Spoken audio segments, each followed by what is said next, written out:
Entonces nosotros, nuestra respuesta frente a la situación de aranceles que se pueda presentar a México, hay que esperar, porque sigue habiendo diálogo, eso es importante que lo sepan, entre el secretario Ebrard y el secretario de Comercio de los Estados Unidos, y va a seguir habiendo diálogo porque ese nunca debe suspenderse.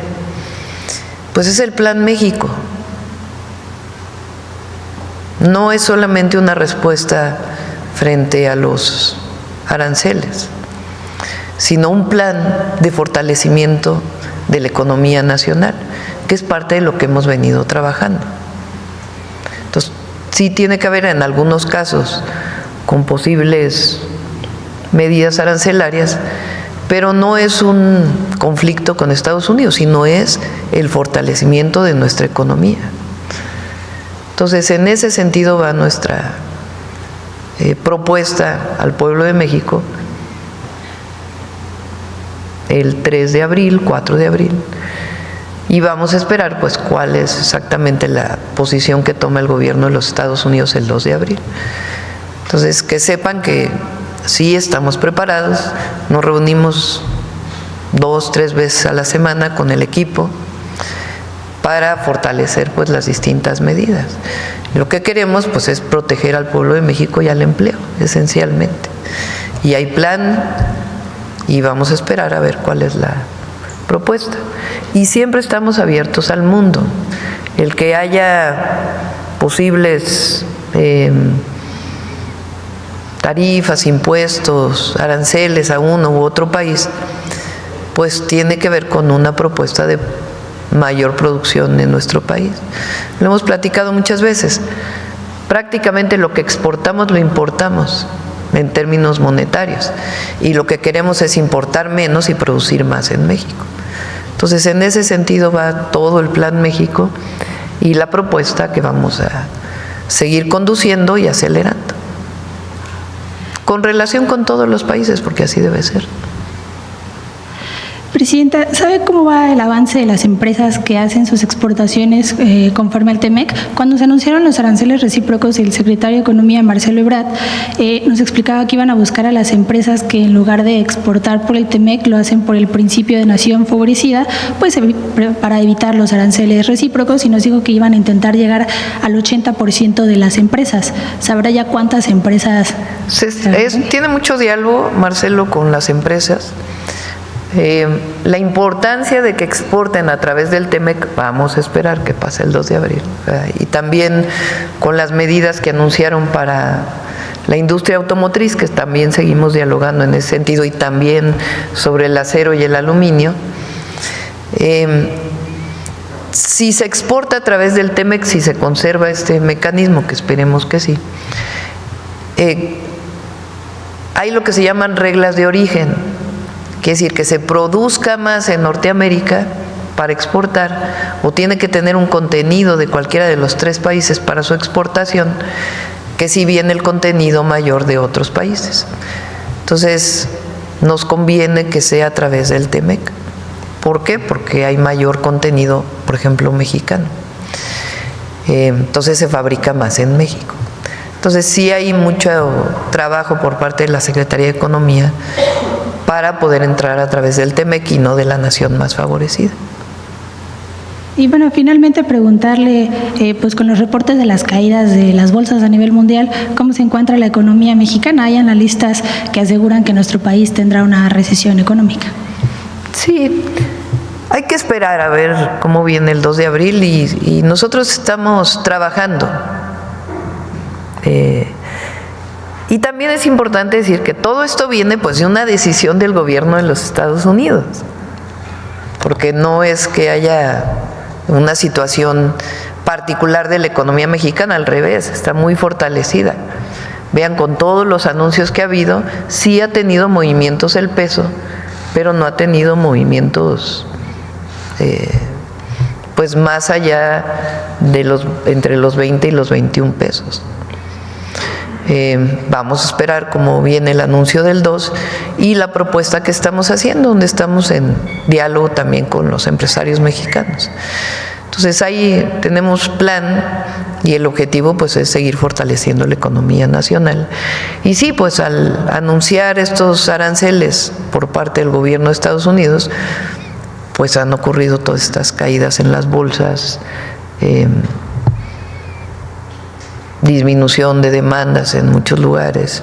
Entonces, pues sí tiene su impacto en la economía mundial, porque lo que va a anunciar el 2 de abril no es contra México, no es contra Canadá, es una política de Estados Unidos al mundo entero. Entonces estamos en eso y seguimos en el diálogo, es importante que lo sepan.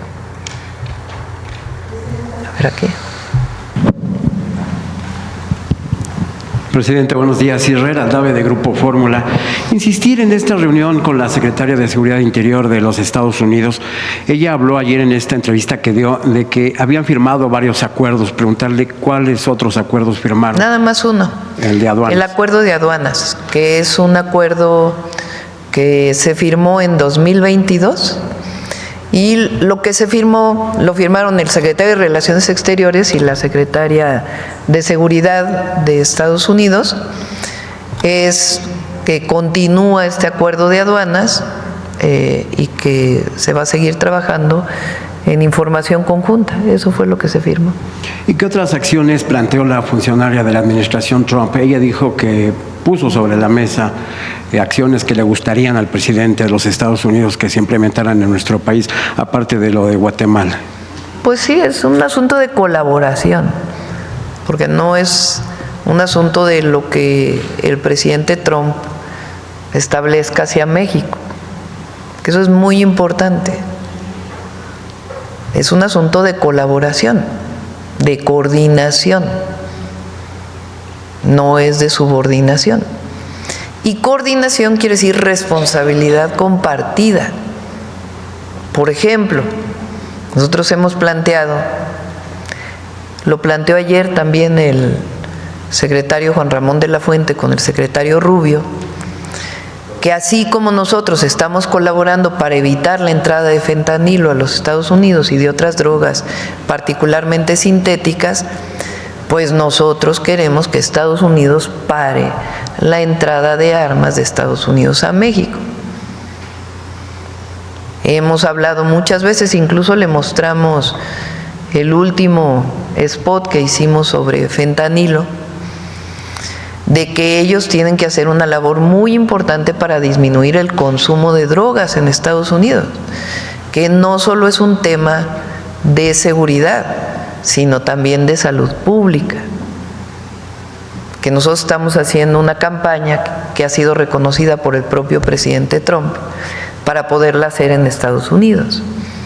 Entonces nosotros ayudamos a evitar el paso de drogas.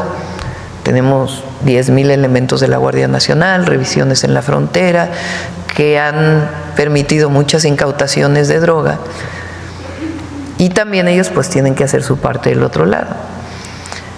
Ayer el secretario del Tesoro planteó temas de personas involucradas con un grupo de la delincuencia organizada sobre el lavado de dinero, pero ellos también tienen que hacer su investigación en Estados Unidos sobre el lavado de dinero, en Estados Unidos, sobre los grupos delictivos que operan en Estados Unidos para distribuir las drogas. Eso es responsabilidad compartida. Y se lo planteamos, que lo que se trata es de colaborar. Entonces, planteamos también la importancia de que la economía de México continúe bien, que no haya desempleo. Porque si llega a haber desempleo en México, pues va a haber más migración. Es algo natural. La manera más importante de disminuir la migración, pues es que haya empleo y bienestar en los lugares de origen. Entonces, todo eso se planteó en muy buenos términos, y pues va a continuar la comunicación. Oiga, Presidenta, y en el caso de los datos biométricos, ¿qué es lo que quieren los Estados Unidos? ¿Los datos de los mexicanos, de los migrantes o de los delincuentes? Principalmente en migración, pero nosotros pues no tenemos esos datos biométricos para empezar. Entonces se trabaja, se colabora y se analiza pues la solicitud que hace el gobierno de los Estados Unidos y en la medida de lo posible pues se coordina y se comparte información para la seguridad de las y los mexicanos. Nada tiene que ver esto con la iniciativa que envió al Senado para el registro de... No, nada tiene que ver. No, es muy distinto. No, la iniciativa que enviamos al Senado tiene que ver con atender el problema de la desaparición y para mejorar la búsqueda de personas. Que por cierto, aprovecho para decirles que va a haber un encuentro, un diálogo con la Secretaría de Gobernación y un grupo muy importante de colectivos de familiares de desaparecidos. Se están poniendo de acuerdo cómo va a ser este diálogo y está una serie de mesas de trabajo. Finalmente, Presidenta, si me permite, en esta reunión del pasado viernes o en las que sostiene el secretario de Seguridad hoy allá en Washington, ¿le han planteado al gobierno de nuestro país la posibilidad de más extradiciones de capos del narcotráfico, criminales que los quieran en Estados Unidos? Hay listas de extradiciones, hay más listas de extradiciones y en la medida en que se pueda colaborar, se colabora. Entonces, sí hay, pero desde hace tiempo, no desde ahora.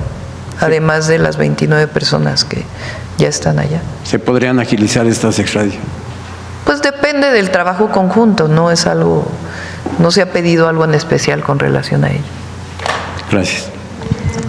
Sí, a ver, por acá. Buen día, Presidenta. Jonathan Lozada, de Chiapas Máxima FM. El tema de Víctor Manuel Álvarez Puga y de Inés Gómez Montt, creemos que es muy emblemático, es muy importante ver por qué es eso que no debe suceder. Es eso que no debe suceder en cuanto a la acción de la Suprema Corte de Justicia de la Nación, del Poder Judicial, pero también de quienes están involucrados en lo que hicieron ellos posible, también en lo que no debe hacer nadie en un país que busca justicia. Y lo planteo desde el conocimiento que tenemos en Chiapas de este personaje, Víctor Manuel Álvarez Puga. Él es deshonrosamente chiapaneco, nacido en Tuxtla Gutiérrez. Lo conocemos bien su historia y quiero compartir brevemente porque lastima también esta circunstancia. Y lo recordamos muy bien cuando de repente de un día para otro, de un mes para otro, quizá de un año para otro, se volvió muy famoso, y todos hablaban en Chiapas de los Álvarez Puga como gente muy respetable, como gente que hizo dinero de una manera lícita, y no fue así. Ellos tenían un puesto de tortas, de hot dogs, de hamburguesas en el centro de Tuxtla Gutiérrez, justamente enfrente de lo que era anteriormente la terminal de autobuses de Cristóbal Colón, y de repente convirtieron un emporio. Pero un emporio que no es solo lavado de dinero así nada más, ¿no? Es también evasión de impuestos, porque a veces cuando pensamos en el lavado de dinero pensamos, bueno, es que es dinero sucio del narcotráfico que llega y se mete al banco. Pues sí, pero también es dinero de quien no quiere evadir, de quien no quiere pagar impuestos, de quien evade impuestos. Y de quien evade impuestos a veces, pues podemos ir en contubernio o en acción o en asociación con autoridades incluso. Es muy grave, es muy profundo, ¿no? Entonces no hay nada de respetable en ese caso, es todo lo contrario, ¿no? Y yo me acuerdo que platicaba con la gente, ¿no? Y también nuestro trabajo periodístico, ¿y quién es Álvarez Puga? O sea, que de repente cuando empezó a sonar su nombre, y yo me acuerdo mucho de una respuesta que decían, es que es un fregón, ¿no? Que logró encontrar un vacío en la ley y a partir de ahí es que está haciendo toda una estrategia. Es hasta insultante, ¿no? Y me parece que exponerlo está muy bien, exponerlo, pero que se vea, que se visualice más, que los medios lo puedan conocer y que la gente lo pueda conocer más allá del simple hecho de que se han descongelado sus cuentas, porque lo hemos visto en Chiapas y con la desigualdad que tiene mi estado, donde hay gente que aún y con las condiciones y las acciones que se han emprendido para darle dignidad al sur, pues sigue en condiciones de pobreza y de desigualdad muy lacerante, pues no es justo, ¿no?, que suceda esto. Y aquí la pregunta que quiero plantearle, Presidenta, ahora que ha comentado, que se ha comentado al respecto, es: ¿qué ley o leyes se modificarán para evitar que los jueces con un amparo liberen las cuentas de presuntos lavadores de dinero? Y también preguntarle a usted qué nos puede decir, qué mensaje puede dar, porque el mensaje que envía la Suprema Corte es: puedes ser defraudador, puedes enriquecerte ilícitamente, puedes lavar dinero Y llevártelo de verdad. y puedes volverlo a hacer. Y eso creo que es un muy mal mensaje. Sí. Pablo.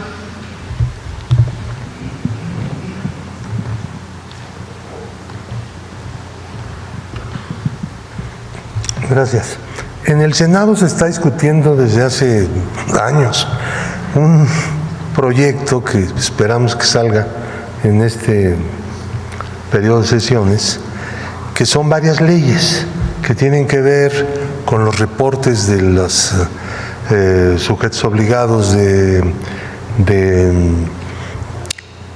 relacionados con las actividades vulnerables hacia la unidad de inteligencia, con el propósito de que se organice mejor la información y se pueda prevenir el lavado de dinero. Es básicamente la ley ORPI la que se está discutiendo y una parte del Código Penal, un aspecto para darle al gobierno la capacidad de representar al sistema financiero como ofendido en los juicios de lavado de dinero, justamente, porque eso no está con claridad establecido y los jueces se niegan a esto. Entonces ahí ya se superará. El gobierno internamente, la presidenta, ha comentado, ha discutido y ya está analizando la posibilidad de presentar alguna iniciativa para detener las suspensiones, porque ya se convirtieron en el instrumento para acabar con la lista de personas bloqueadas, su efectividad y por lo tanto la prevención, que ese es el instrumento básico del lavado de dinero. Entonces habría que entrar a la ley de amparo. Ya cuando la presidenta acuerde que es el momento de abordar este asunto, seguramente se complementará con el perfeccionamiento del mecanismo de audiencia administrativo que da la Unidad de Inteligencia Financiera a las personas que son incorporadas a la lista. Creo que hay que mejorar las garantías, la atención a estas personas, la posibilidad de defenderse, y yo diría que ampliando incluso los plazos que se tienen. Todo procedimiento requiere plazos, pero yo soy de los que pienso que entre más amplios son los plazos para que alguien se pueda defender, será mejor la resolución que al final la autoridad tome.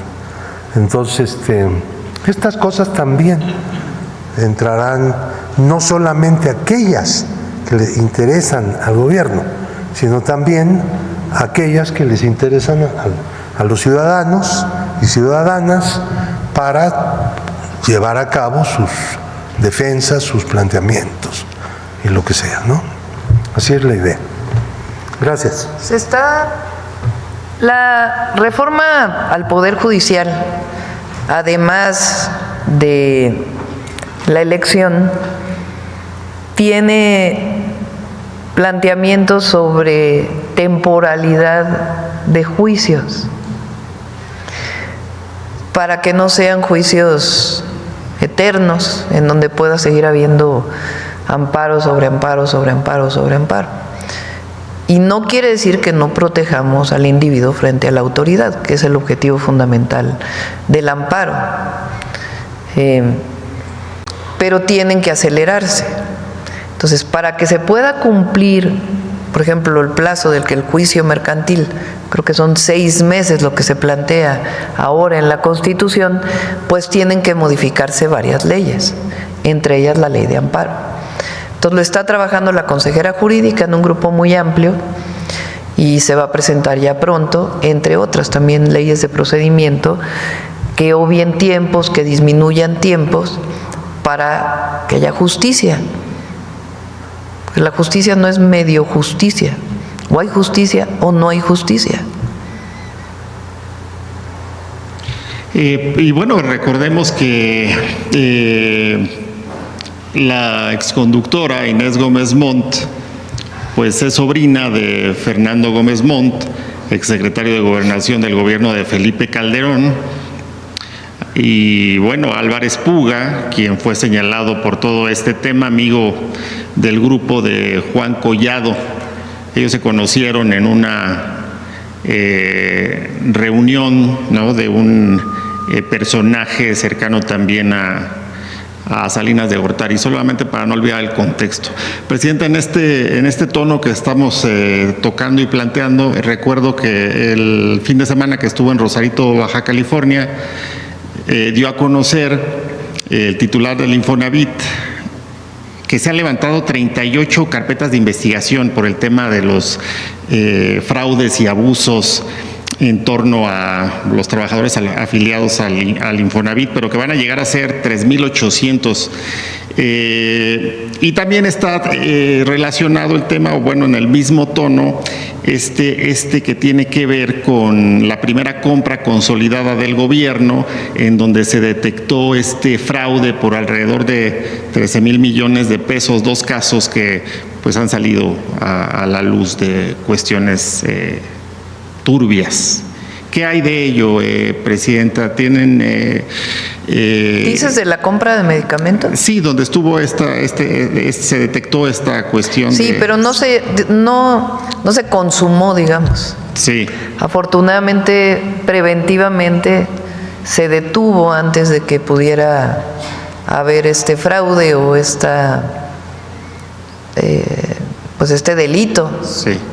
Entonces se detectó que se había dado contratos a precios más altos de los que deberían ser y de inmediato se paró el proceso y ya está la reposición del proceso para que se vuelva a asignar.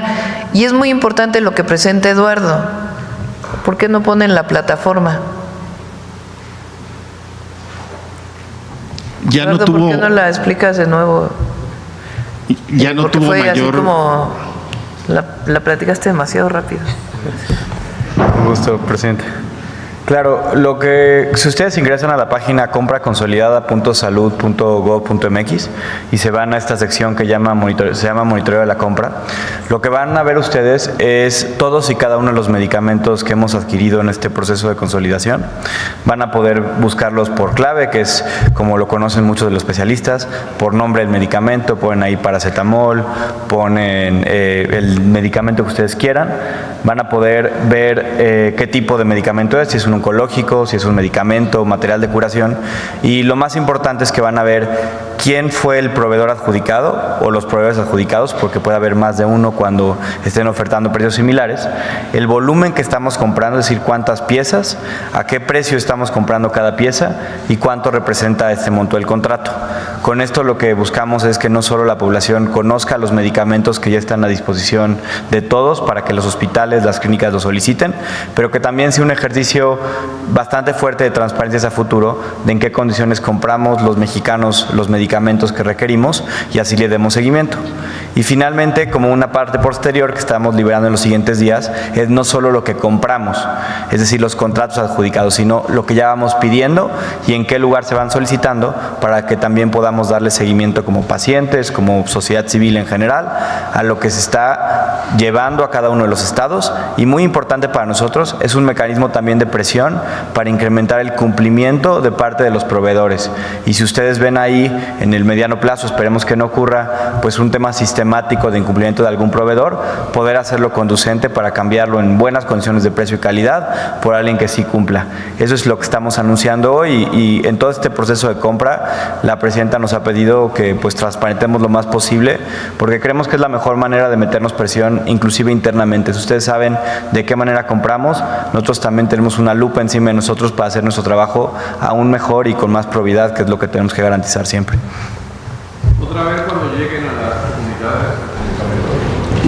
¿Perdón? ¿Podrá ver el seguimiento cuando lleguen a los ¿A cada consultorio?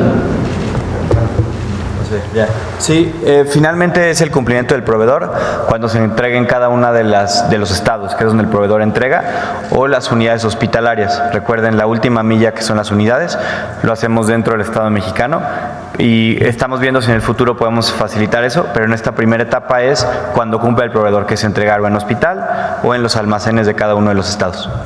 Gracias.